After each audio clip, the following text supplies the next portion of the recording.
Hello friends, तो आज वट सावित्री का व्रत है जिसके लिए मैं सुबह 5:30 बजे उठी हूँ। तो ये है हमारे बालकनी से बाहर का नज़ारा। और फिर मैं नहा धो के अपने किचन में आ गई क्योंकि पूजा का सामान तैयार करना था। फाइनली फिर मैंने पूजा में जो यूज़ होता है बरगद जिसे बनाया जाता है, तो वो आटा लगा लिया। जब तक आटा सेट हो रहा था तो फिर मैंने ये चावल का आटा है जिसमें मैंने हल्दी डाल के घोल तैयार किया है, इसको हम ऐपन बोलते हैं। ये पूजा में बहुत ही महत्व रखता है और इसी ऐपन में ये कच्चे सूत की धागे की माला बनाई है। ये इस पूजा में चढ़ाई जाती है और फिर इसको हम पहनते हैं पूजा की समाप्ति होने पर। तो आटा सेट हो चुका था तो फिर मैंने छोटी छोटी लोई काट के और जो पूजा में चढ़ाया जाता है जिसको हम बरगद बोलते हैं, तो वो गोल शेप में तैयार कर लिया। क्योंकि बरगद के पेड़ पर जो फ्रूट लगता है वो गोल शेप का होता है, इसलिए हमको भी उसी शेप में बना के तैयार करना होता है। तो फिर इसको हम धीरे से फ्राई कर लेंगे। इसको हम स्लो हीट पे फ्राई करेंगे क्योंकि ये गोल होते हैं ताकि अंदर तक सिक जाए। कितना अच्छा ब्राउन कलर आया है बरगद का। तो बरगद हमारे बनके फाइनली रेडी हो गए हैं।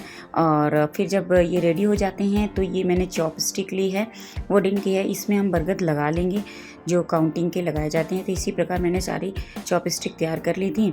तो पूजा की जो थाली थी मैंने तैयार करने के बाद फिर अपने को तैयार किया फाइनली, क्योंकि बिना साज श्रृंगार के पूजा नहीं की जा सकती। तो फिर महावर वगैरह लगा के पूरा एकदम रेडी होके सबसे पहले मैंने घर की पूजा करी। पूजा माता शेरा वाली मेरी मंदिर में बैठती हैं, तो सबसे पहले उनका ध्यान किया, उनकी पूजा करी। जब उनके घर की जब घर की पूजा हो जाती है फिर हम दूसरी पूजा करते हैं। जैसे कोई भी त्यौहार आता है फिर हम उसकी ही पूजा करते हैं। तो फाइनली पूजा करने के बाद थाल लेके पूजा का मैं निकल चुकी हूँ बरगद के पेड़ के पास। वहाँ जाना है हमको, फिर वहीं हम पूजा करेंगे। कभी कभी बरगद के पेड़ नियर बाई नहीं होता या नहीं जा पा रहे हैं तो बरगद की पेड़ की स्टिक को भी लाकर हम घर में पूजा कर सकते हैं। लेकिन पेड़ हमारे घर के पास ही था तो फिर हम चले जाते हैं। तो फाइनली हम पार्क में आ गए हैं जहाँ पर बरगद का पेड़ लगा हुआ था। तो ये हमारी पूजा की थाली है, फ्रूट्स अलग रखे हुए हैं जो उसमें नहीं दिखाए गए। और फटाफट हमने बस जाके पूजा करी, सूप चढ़ाया, जो बरगद बनाए थे वो चढ़ाया, खरबूजा चढ़ाया, गौर माता की, गणेश भगवान की सब पूजा की। तो ये खरबूजा चढ़ाया और फाइनली जो बरगद के पेड़ की फिर हमने परिक्रमा करी है।